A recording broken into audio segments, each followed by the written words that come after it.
Okay. Okay. Welcome everyone. One more time. This is Indra, your speaker for today, and I hope you will enjoy the workshop. Thank you, Adam. Hello, everyone. The ones who joined our conference from the very beginning, probably you saw already. I'm from Lithuania originally. I'm working in Lithuania, and I would like to speak about today about work with parents or parent education in general. And yeah, I would like to share these slides. These slides will be shared with you after the conference, so you don't need to worry or make any photos or something. Just if you want, because we have time, my presentation will not be very long, because I know that you were listening for quite a long time for now. So we will have questions and answers at the end. So you will have possibility to unmute yourself or just to write questions in the chat. Okay. But first of all, I would like to share a little bit, So this workshop, it's working, Adam, yeah, all the slides, yeah, everyone see? Yes. Yeah. Okay. Mm. Okay, so this workshop is called Building Bridges with Parents, Trust, Communication, and Partnership in Montessori Education. So why I decided to took this topic and to talk about it, because I think I have quite a lot of experience working with parents, and this experience was not always very positive. It was also sometimes negative, let's say, or challenging. And I would like to share this with you too. So who I am, a little bit about me. I am from Lithuania. At this right moment, I'm the only one person in Lithuania who has AMI 6 to 12 diploma. But it's a bit sad, but I hope we will continue growing. I'm a teacher and principal at the school. I'm the co-founder of a school we have. And because I have PhD in humanities, I also work as a lecturer at local university and helping students with final thesis and doing a little bit of university work. So how my journey as teacher started. So I was working at university, and at some point I had a suggestion to try to work as a teacher in inspired Montessori environment in 2015. And when I started working there, I realized the depth and just fell in love with Montessori education. And then the big change happened when I went to AMI Congress that was held in Prague at that time. And there I realized how Montessori education is expanded, how it covers a lot of, different themes and topics, and people are working in different fields. And then I decided that I would like to bring this authentic, high quality Montessori education to Lithuania. With this idea, we opened Montessori School in 2019 in Kaunas. This is not the capital, but the ever biggest city in Lithuania. And our goal was to bring AMI, quality to Montessori schools. We didn't want it to do it somehow, connected with, I don't know, national curriculum or something. We really wanted to do it in a high quality level. It is still a challenge, very big challenge, but we are, but we are on our path. But this is my mission in general, to bring this authentic Montessori education to Lithuania. And now I wanted to tell you a little story how it happened, So one day I was just, receiving an email from the parent that was not from our school, but I received an email with a question. Hello, we are very interested, like in your school, but we are from another city, Vilnius, and can we meet on Saturday and have a talk? We are really interested in Montessori and so on, and we want to see your school and so on. And I thought, oh, come on, Saturday, to work on Saturday, I really don't want to do that. But I gave it a chance. Don't know why. Maybe the universe has an answer. And this family came to our school and we had like a 2 hour talk, with them on a Saturday morning. I showed them the school. I explained them a little bit about Montessori education as I could, in 2 hours. And what happened then, that um, I'll just ask Adam, can you keep admitting people if we are coming? Okay, thanks. Okay, so what happened then? That these parents, after 1 week of after our meeting, we wrote me an email with a suggestion that look, we are very excited. We don't have this kind of school in capital city Vilnius, and we will do everything what we can to help you to open this school. And this was a big change, because these parents knew about our school from their friends, that their children are going to our school. And with the help of these parents, we opened another school in 2024 in another city in the capital of Lithuania, in Vilnius. So now I'm like official co-founder of two schools, but this second school was opened because of the needs of the parents. It was not like expansion of a business, or like looking at a market, is there a need there? But it was really from the needs of the parents. And we opened the school and we started our school, I don't know, I think with probably 40 children, 45 children. And we realized that we just, fulfill the needs of the parents that were in another city. So this is why I decided to have this, a workshop about work with the parents, because this is one of the success stories I can say I have, and that it really, from the idea and from the needs of the parents, it became like a real thing, like a real school in another city. So, but this workshop is about trust, communication, and partnership. In my opinion, these three things are essential when we are talking about parent education in general and work with parents. And I know that lots of you, came to this workshop because you want to know something more, or maybe if there is something what scares you the most when you think about parents. And this is what I would like to ask you, and if you can write down, like in a chat, what scares you the most when you think about parents.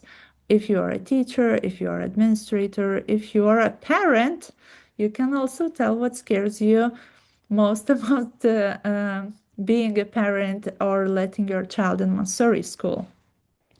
So if you can just write a little into the chat so that I can see what are your challenges or what scares you when you think about parents. Because parents sometimes are scary, especially when you are a teacher. So, yes.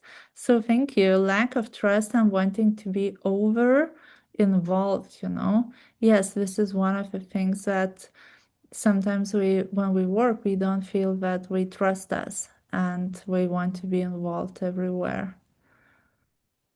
Yes, the Hadarvera parents that send their children to Montessori schools without knowing much about Montessori. We heard something.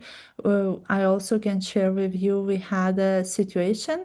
Then the mother just signed the contract very fast, and on the first day when she brought her child, she quitted the school because she said, "This is not how I imagine Montessori should look like." So yes, we sometimes we really don't know much about Montessori. Lack of confidence, their expectations. Yes, this is like a burden that we have on our shoulders. Um, their reaction to things we are not used to. Yes, all the emotions that we receive, from parents. The fact that they treat me like I don't know anything of my young age. Yes, this is also one of the things that we think that just the teacher should be like in 40s, or something. How to communicate concerns that you see in a child, their unrealistic expectations. Again, expectations. It's more a challenge when something scary, like the parents don't understand Montessori. Yes. Um, finding a perfect match of parents. Yes, I lost something. So I see that you all have, these challenges, and this is why you came to this workshop, I imagine, because of these things that are inside of you. And sometimes when we think about parents, we really are like, our whole body stiffs, and we feel not very comfortable. So I would like to tell you, like, where is these problems, but I see also in the chat that teachers often feel overwhelmed by parent communication or expectations. So what you already shared in the chat, that we, especially also the communication, that sometimes we just spill, all the emotions on you, everything what we have on your head, and you are just like standing there with like, what just happened? So also, teachers don't get support in their everyday work from parents and administration. This is also what I would like to add here, that administration, or how you call it, plays very important role in parent education and in a relationship between teachers and parents. And also the balance between emotions, workload, admin expectations, parent expectations, and personal life. So because I had this experience, as a Montessori teacher, I worked in a classroom. I'm not just administrator who is like, sitting in the office. I know what does it mean to have prepared environment, especially when you are building it from scratch. What does it mean to have all of his classroom management, especially in elementary years, and the children are really, we have like all these moral dilemmas, and like to being friends and not friends every day, and to prepare for all the presentations, and when you have evaluation reports, and everything, it's really hard, to sometimes balance, all of these things, and especially your personal life, which sometimes just disappears because all you do is just spend day in a school, and then you come back and you prepare materials or prepare for a presentation, or just think about the problems or like challenges, let's say, that happened during the day in a classroom. So to summarize, there is also a fear of being judged, the pressure to prove learning, and emotional and demanding parents that everyone has, we cannot avoid them so easy. Also, unclear boundaries, and acknowledging these feelings reduce shame, So, this is our starting point. What I wanted to start here, that all of us who are now in this room, or everywhere, around, you are not alone, I'm sorry, you are not alone. Everyone had these things, with parents, and sometimes it's really hard, to balance everything.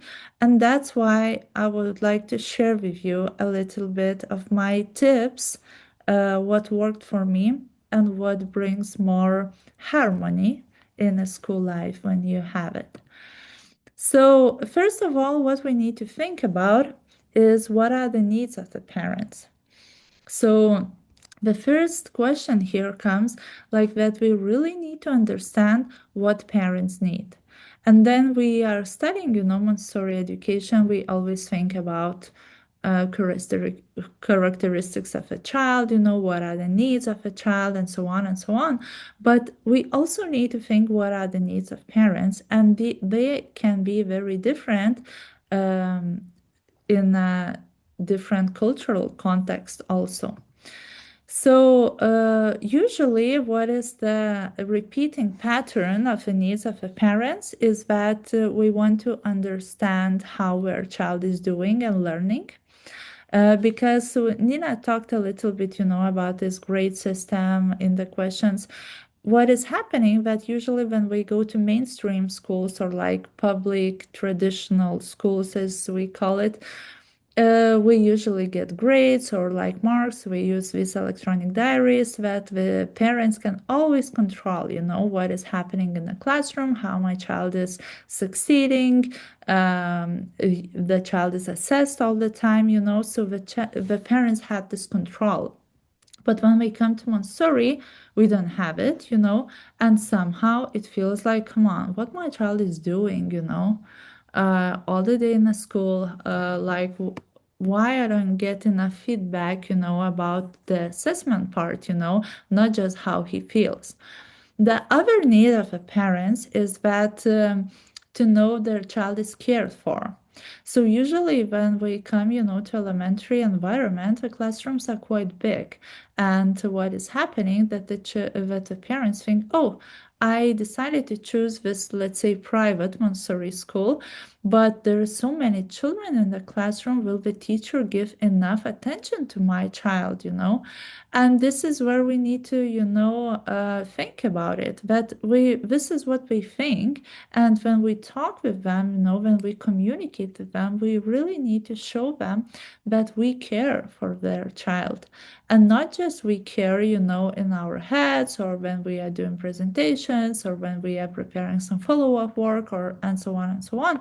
But we care for these children because and when we need to talk that with parents, we need to show that we see your child in the classroom. We can talk about it, almost every day, like what was happening. Also, another thing that is quite maybe a bit harder, is that the parents wants to feel involved and valued. And when we don't give them space for that, we start to involve themselves in these ways we don't want them to be involved in a school life or school decisions, So why we want to feel involved and valued? Because this is in general, what our society now is, what is the need of our society now? Because now we are living quite individualistic lives, a lot of competition happening, and we want the school to be that place, where we feel valued and involved just the way we are, and we want to participate and to have an active role. Another need is also that we need to understand, that it's this bridge, is emotional, that we want to belong to classroom community. We want to know each other like other parents from your child classroom, We want this. We want a feeling of belonging because, as I said, in our society today, we are distancing from each other, a lot. So this belonging feeling is also important, and we need to think about it, how we can create it in our schools or in our classrooms if you are responsible just for the classroom, not the school in general. So I would like to talk about this triangle. And of course, you saw different, triangle where the parent is replaced with environment as you are Montessori people. But what is important when we think about partnership, that we need to think about child, parent, and teacher. And this triangle is very important because when the parent is anxious, when the parent is like having, hard time to accept that his child is going to Montessori school, when he do not understand what the child is doing, when the parent don't trust, teacher, then it's visible on the child. And we cannot say that we are just working with the child, we really need to work also with parents. And when we think about it, we need to think about also human tendencies of parents, and how we can fulfill these human tendencies. I will not go, deeper into this topic about human tendencies, but human tendencies are also very important part, and the people usually in their workplace or somewhere else, we don't feel, that we can fulfill them. And our schools, our classrooms, the parent communities that we are creating should be the ones where we are creating this space where the human tendencies are fulfilled. Of course, we need to balance, this relationship. It doesn't mean that we need to forget the child and just spend all time, with the parents. What sometimes happens, when we think about, oh, I will have good relationship with parent, and then the child will feel good. No, we always need to balance this, and because when one side weakens, the system destabilizes. And because I eliminated from this triangle environment, we also need to think, what kind of environment we create for parents. When we think about the child, it seems like very easy. We had it in our courses, we have our albums, we have a list of criterias which should be in a classroom, what kind of classroom, community we need to create, what kind of classroom culture we need to create. And for the child, it seems like easy, But then we need to think also what kind of environment we create for parents. And it's not just about physical environment, it's also about this um, psychological environment that we are creating for parents. And we really, even when we are talking about the physical environment, we also, I can come back a little bit and think about, okay, then the parent comes to school or to your classroom. What is the first thing the parent will see? When is the time when the parents can come to the school? Or also, like for example, if we enter, and there are lockers, is there any place, where the parents can sit while we are waiting for their child? Is there any place that we can read through Montessori books or your booklets? Do you have some kind of board, that you can place to parents? And when we enter, this your locker area, let's say, where the children are changing clothes, or I don't know. So what we will see and what kind of information we are giving to them, maybe you will, add some kind of like Montessori writings or something like this. Also, this environment, how we create this space, for parents to talk, how to talk, where to talk, what are the rules of communicating, between each other. Do you set these boundaries or not? Like if you are creating, I don't know, like a WhatsApp group, for parents, are you clear with the boundaries, what we are talking on that group? And that not others will not feel humiliated, or something, so we really need to think about all the environments, even if it's digital or physical or psychological, that we are creating for parents. So this is the one of a part. Okay, I'm trying to manage time. So what is it that parents are at the heart of every Montessori community? Because our communities will not be like, we will not have schools, classrooms, Montessori communities if the parents will not be consciously choosing Montessori. We can be, amazing teachers, standing alone, doing our things, but if nobody will trust us and nobody will make a conscious decision to let their child to come to Montessori school, it will be nothing, So that's why we need to understand that parents are also very important part, of what we are doing. Of course, it's like always, the center of everything is a child. But parents are the ones who make these decisions and allow their child to experience this amazing Montessori education. So what parents often do not see that why Montessori looks so different, because I saw a lot of, schools who are also doing like how to say, like marketing, and we're trying to prove, that, oh, we're following all the national curriculum and so on. And then what the parents think, oh yeah, our school is the same as any other school, it just have some beads, on the shelves or something. So, and sometimes we ourselves, uh, create this image, and the parents don't see the difference of Montessori education.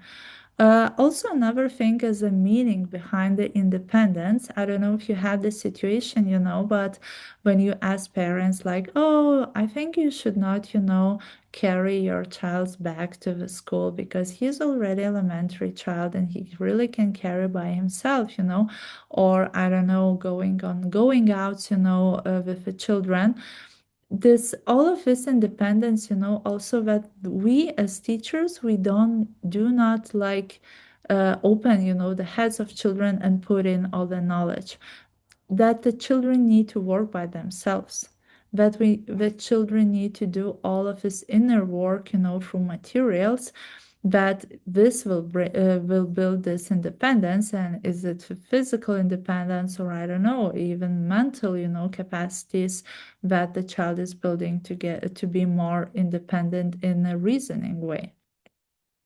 Another thing is that why real work and worksheets. So I don't know if you had these situations, but sometimes the parents are like, oh, I bought some workbook for my child. He's doing in the evening, or, I don't know, I bought some coloring book for my even 3 years old child, to color it. And sometimes parents think, okay, this is a worksheet, the child fill in this and that's all, he is done, And then we work with materials, you cannot measure it, you don't have filled in worksheet, It's something that we cannot control also. And another thing, what is very common in our society in general, is that how children, learn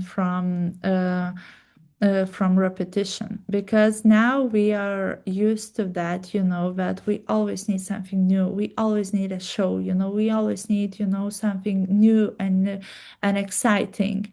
And then you come to the classroom and the child is repeating, the same, I don't know, racks and tubes, work for a week or two or even more, because he want to master it.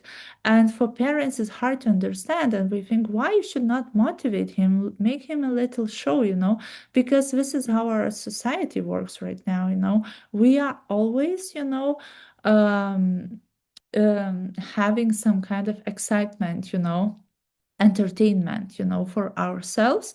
And sometimes, and what we say in Montessori, that it's not so needed, and we need to really explain this to parents. So what is our role as teachers is to make the invisible visible. So what is happening in Montessori elementary classrooms? The invisible, all of this invisible part, I mean, it's invisible because the parents don't see it.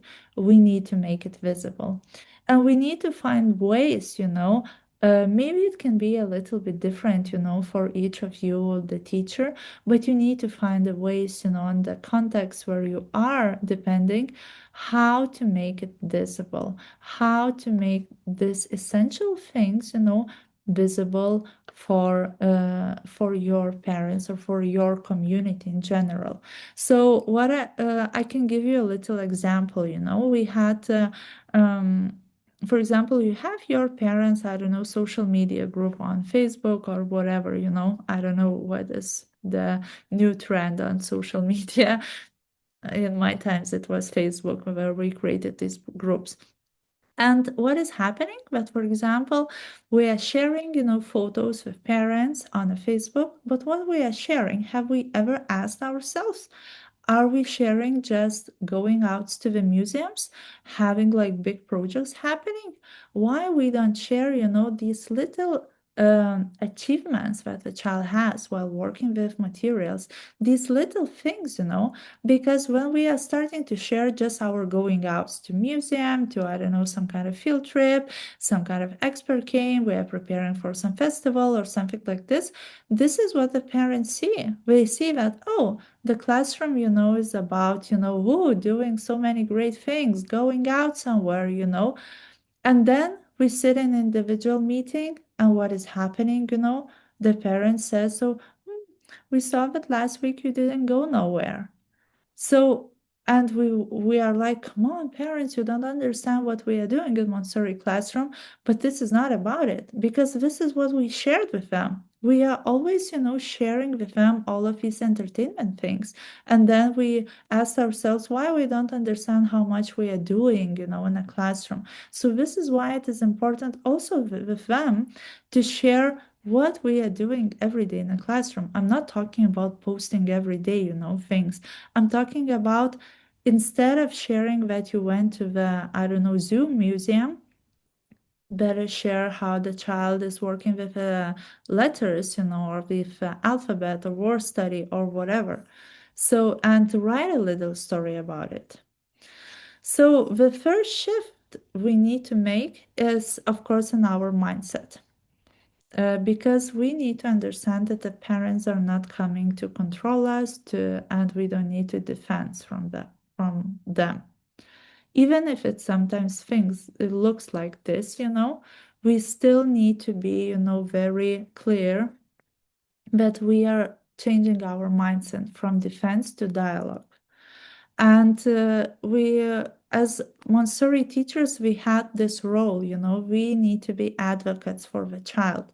And it is impossible without parent involvement. We cannot have, full advocacy for the child without parents. Another thing is that in our heads, we need to change it from being a potential, from the parent being a potential critic, to essential collaborator.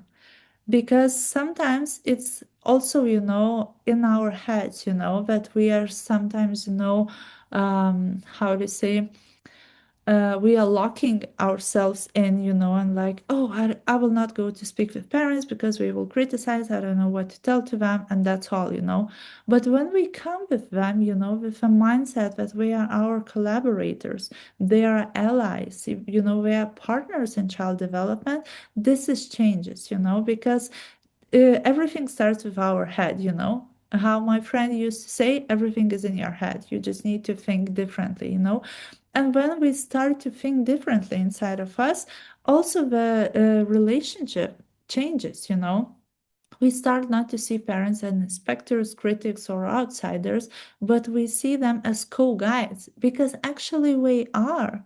We spend half of a day, with the children.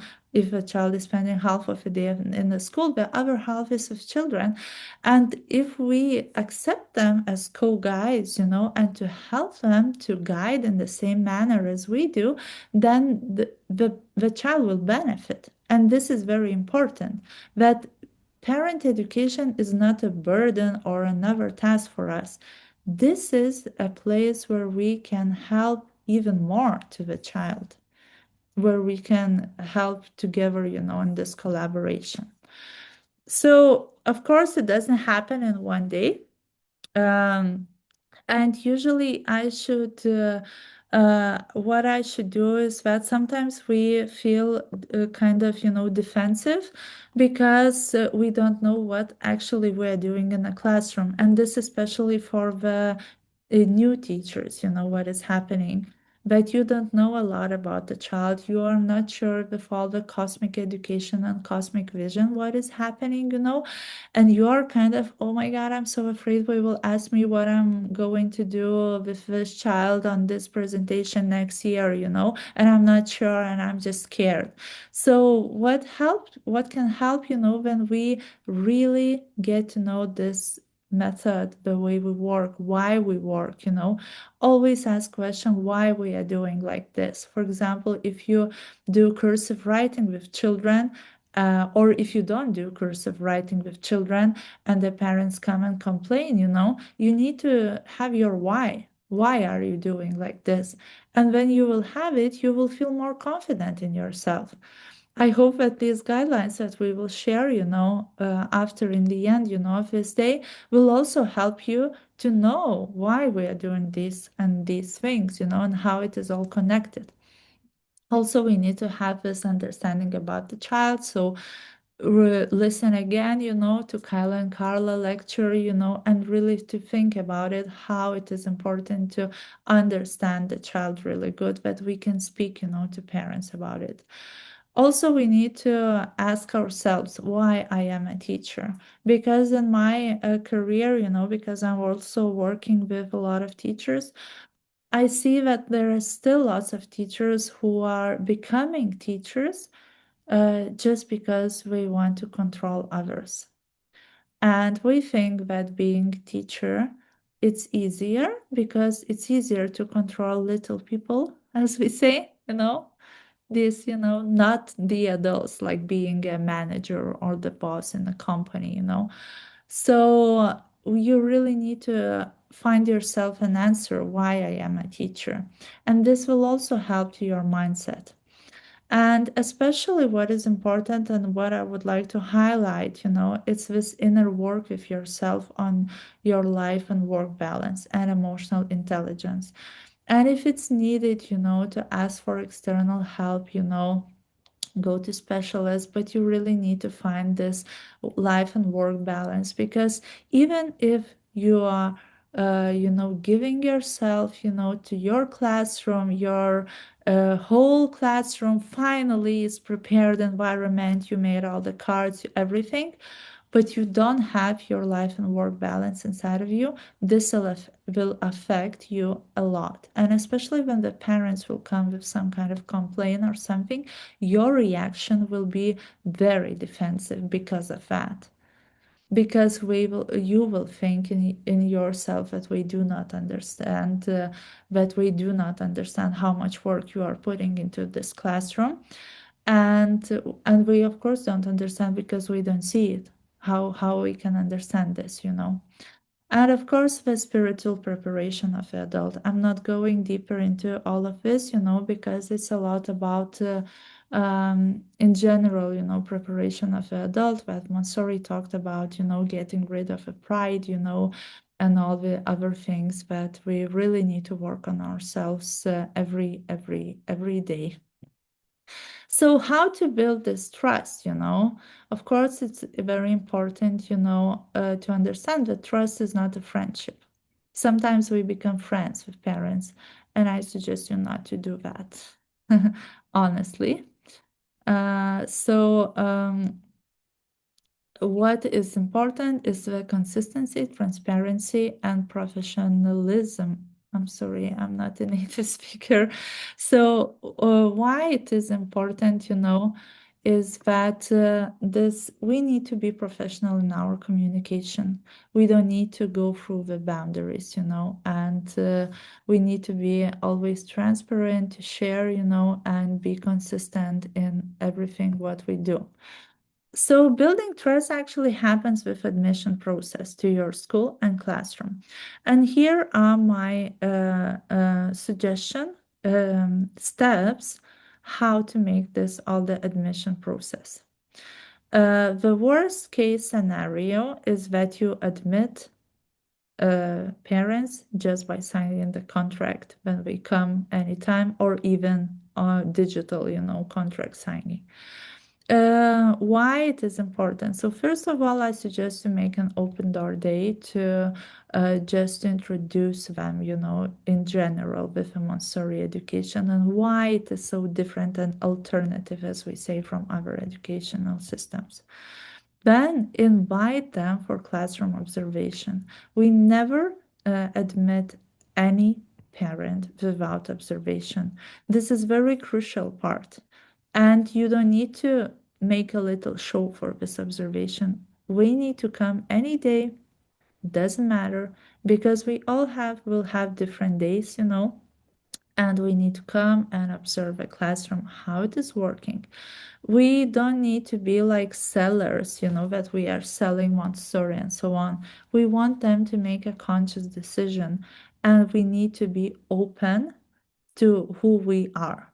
Of course, at first we need to know who we are, but we need to be open who we are as Montessori schools and Montessori classrooms. After we have like individual meeting with a family to check if their values with your values are aligned. And this is very important because sometimes, the parents will come, we will come to open door day, we will come to observation, we will read through the handbook, that you send them online, and we will be, yeah, it's okay. We're signing the contract. We need to put our child somewhere in, and that's all.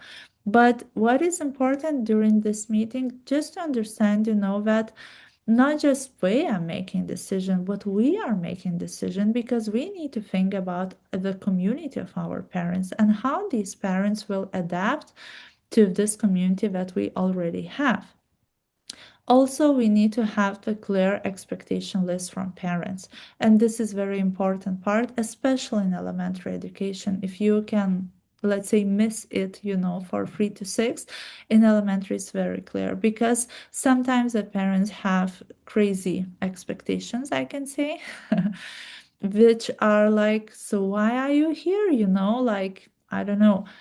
So this is a important part to have like written down in black and white, what are your expectations, and that we all agree if we can fulfill it or not. And also, it's important to ask them all the information about the child from previous educational institutions. If you have like our school that we have toddlers, CASA, and elementary, it's very easy, because the teachers can have like conversations, with previous teacher and so on. But if a child is coming from another environment, you really need to get this information just to better understand if we really can fulfill all the needs of the children. And this is what I'm talking about, especially when we have some, situations. I don't know if you had this experience, but there are sometimes situations, when there is a child with a special needs, the parents are hiding this, and then we realize it just after, I don't know, first few days in a school, like of a new school year, and then we need to very quickly prepare, the environment and adapt to his situation. So it's better to prepare it before if we have it, all the documentation, and all the reflections from previous teachers, so we can better, prepare it for the new school year when that child will come. So making Montessori visible is communication with parents, one of the main things is about communication. Also giving them knowledge and experience about the method. So being the open doors to the classroom all the time. What does it mean? That the parents can come to observe any day. And this is very important because if we see that you are so open, of course we will not come. Because if we are sometimes, very defensive and like, oh, I don't know, maybe after 2 weeks you can come and so on and so on, this feels suspicious, and we really need to think about it. When we are very open with our open doors to them, we put them, in the observation chair. I see your question about how long we should stay in the environment. My suggestion is why at first, of course, to understand why we want to come to observe, and then it depends. Usually we invite them for no longer than 1 hour and to observe the Montessori cycle. So this is what we do, because if we are coming for the whole day, okay, the first hour we will observe Montessori cycle, but what we will do other hours, we will be searching for mistakes that you can make during the day. And this is not pleasant, and it's not nice, and it's bringing more pressure. I will talk more. I don't know how I will manage in time, but I want to talk more about these observations of parents. So, of course, we as teachers, we always need to have the trust that the child will reveal, and we should trust the method. And sometimes I know that's really hard, but we really need to trust the method, because if we start doubting, oh, I don't know if a child will learn this or this, maybe I should give these worksheets to the child, the parents will sense it. And this is going to be hell, I can say. From my perspective, you really need to do, you really need to be very, like, to have this trust of the method and to really believe in it. Otherwise, we will come with this over involvement. So communication. So communication about the child should be very clear, kind, and purposeful, focused on observations. And this is very important part, what I would like to add and mention here is that we never communicate our opinions about the child. What we are trying to do is that we are trying to talk what we observed about the child. Specific, facts, specific situation, specific behavior that the child showed. And we always need not to forget to talk just about the bad things, but also about the good things and the strengths that the child is having. So my little story here is that you need to think about when was the last time, for example, when you called parents. And what is happening usually that we call to parents or email them just when something bad happens with a child situation or like in general. So what is very important is that we really need to call and talk and write to parents also when something good happened, not just when something bad happened, because this is how we need to bring also the positive messages. So the parent will not get a heart attack when we will see the school phone, ringing to them. Another thing is about emails. I really suggest you to think what you are writing in these emails. It shouldn't be just, like factual information like, hello, can you bring, I don't know, umbrellas tomorrow too, or I don't know, snack box, because we will go to the picnic or something like this. No, the email should reflect your classroom. And you really need to think how these emails can reflect it. So if you are doing, like, for example, in one of our classrooms, we are doing, in both classrooms actually, we are doing Friday notes, and the teachers are sending them, and we really want to reflect, what is happening in the classroom. Of course, we don't have always so much energy to write them in a way that we would want to write it, but still we are doing this. Also, another part, is media, what I talked a little bit, if we are using any kind of social media or media groups or WhatsApp groups or something, we just never need put the photos, in, and then we are like, we had a nice day, 20 photos. No, it's better to post one photo, but to give it a context. And this context should be rooted in Montessori philosophy. It's not just about the child doing something, achieving something, and so on. Because imagine if you are posting photos just about presentations of the children that we did on their projects. What is the message that you are sending? That we are very proud of the children who made projects till the end and made their presentations. But is it really the message that you want to share with parents about your classroom culture? So this is just, thoughts for you to think how to shape, the media communication. So as I told, that you should be always open to the parents to talk. Of course, it's not during the work cycle. You need to set up, boundaries, but still you need to be open, because the more open you are, the less we will come. I I can say this 100%. And another important part is using the same words. So I can tell you a little story also here. I had a situation then the girl was working with a checkerboard, the multiplication board that we use in Montessori Elementary.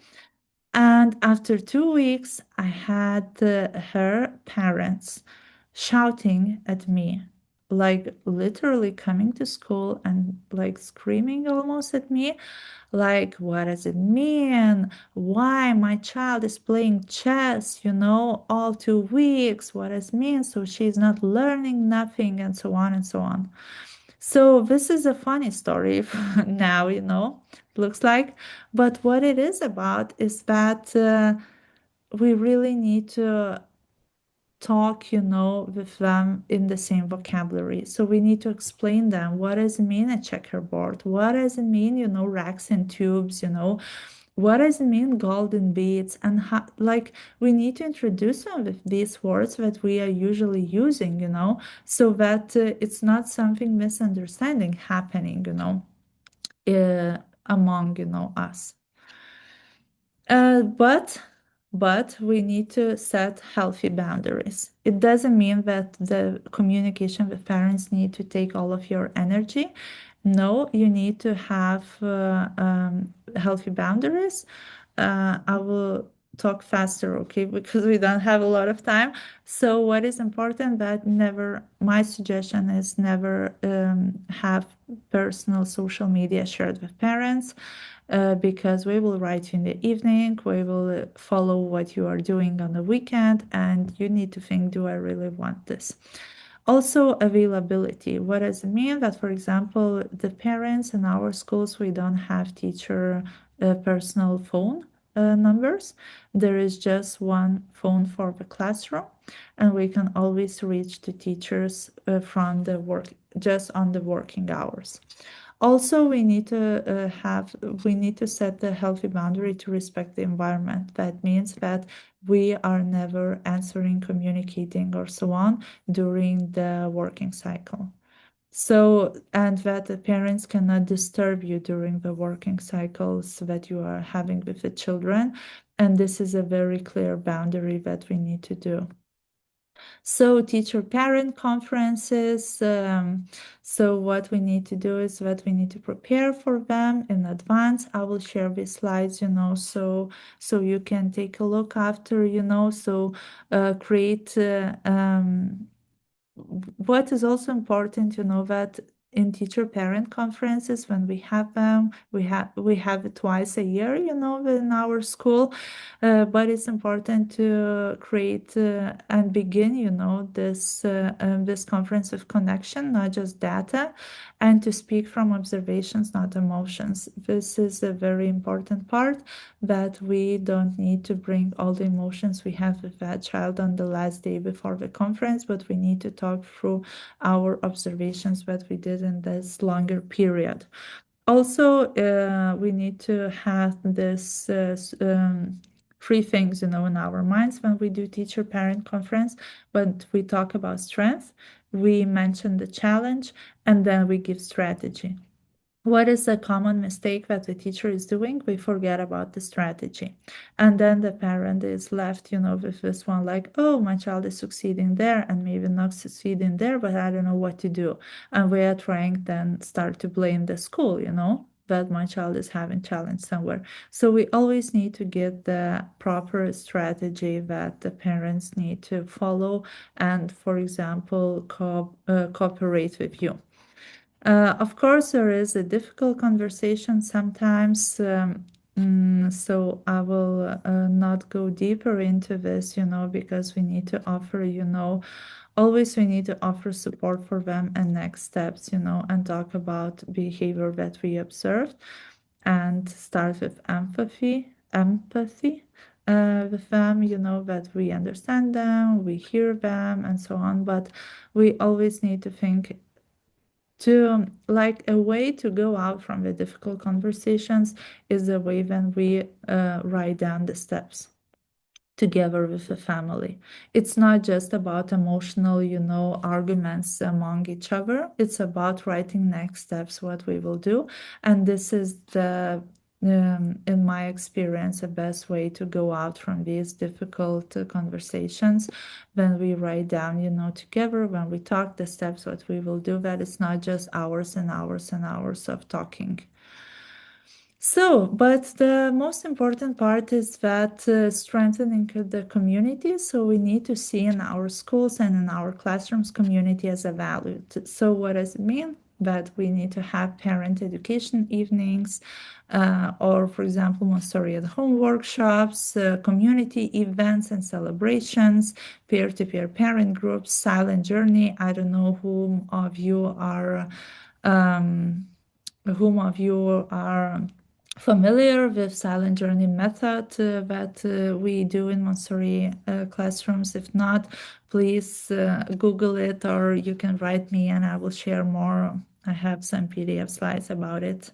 It's just another story. And also observations where we involve parents. So what does it mean, parent educational events? It means, that we never should start with lecturing these events. We need to think smart about topics. For example, in our elementary classroom, we are doing once a month, parent events in one of the classrooms. The teacher is leading them. And these events are not about, explaining parents that your child will learn everything. No, it is about involving them in helping us to prepare environment and giving them a little bit of knowledge. So here you can see in this photo, parents, we made our first, parent event about art and music because we think that it's very important, because we think that it's very important, for children to start, with art and music, and for parents to understand that it's not just everything with math and language, what we always think, about elementary math, language, great, So that's why we started, with this arts and music, part.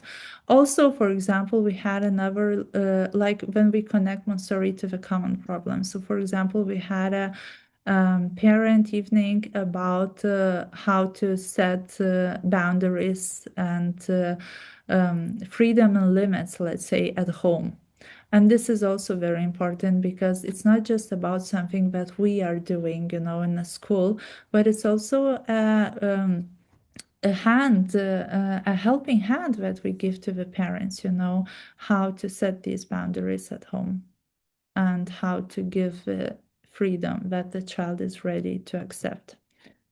So about the silent journey, I will not talk more, but it's, in my opinion, this is like, I tried a lot of different, parent education events, and in my opinion, this is the best way to present a Montessori method in general. I have never seen better way, and we have feedback from parents, and I know now almost all of our schools' parents then through the silent journey and discovery, and it's the best way. And even for the toddler parents, when we come and when we see, CASA at an elementary level, we make a decision then during the silent journey that we want their child to continue going on elementary.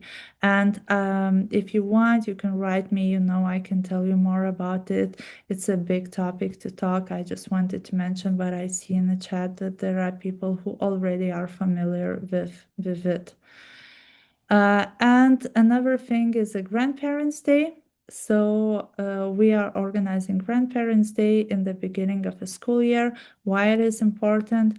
Because when the grandparents are calm and when we trust the school, then the parents are calm, So it's very important, because the grandparents are the ones who always, talk with parents and say like, oh, why you are allowing your child to this, Montessori private school? Why are you paying so much money? So when the grandparents see what you are doing, we will be calm and we will be happy, and then the parents will be more calm.